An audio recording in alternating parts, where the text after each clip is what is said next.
Hello everybody, welcome back to my YouTube channel. So guys, in this video I'm gonna be showing you how to save drafts in Instagram. So guys, let's get started without wasting any time.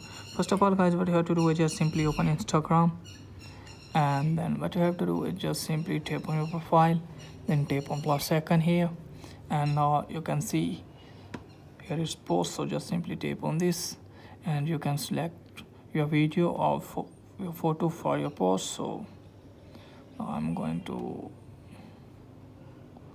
select this one. Now tap on this arrow and now you can edit your photo from here. Again tap on arrow and here you have to write caption. Just simply go back twice. Now you can see here save draft. So just simply tap on this.